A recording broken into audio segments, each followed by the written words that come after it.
Hey everyone, I'm David from I-Fal, the English learning app. It's great to have you here today. I hope you're sitting with a cup of coffee or tea, relaxing, and ready to hear some real news in simple English. Let's dive in. First story.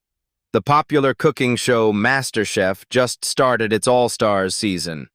A critic wrote that the first episode felt like frozen food reheated in a microwave.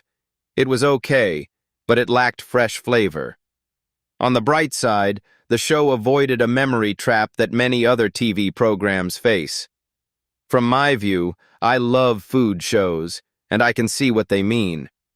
Sometimes a show is exciting, like fresh baking, and sometimes it feels old, like leftover pizza.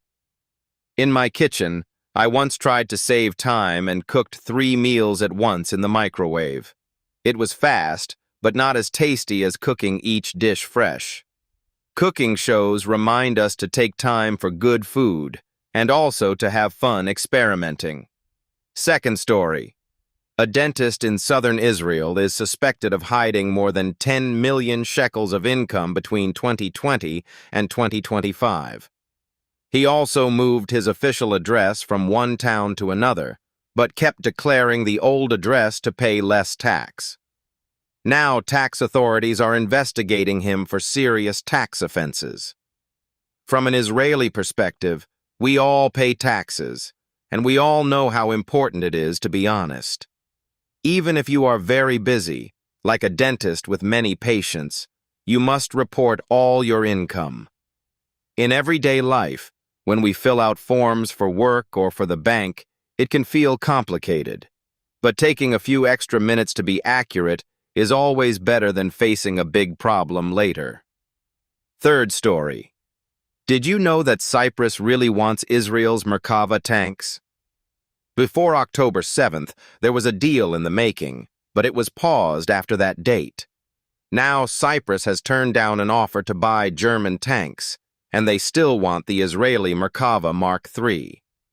This deal could bring tens of millions of dollars into Israel's defense ministry, and that money might help pay for new tanks for our army. It's interesting to see Israeli defense technology in action around the world, isn't it? From a local point of view, I think it shows that people respect Israeli engineering and trust our products. In everyday life, this is like when you sell your friend your old phone because it still works well, and they prefer it over another brand. Fourth story.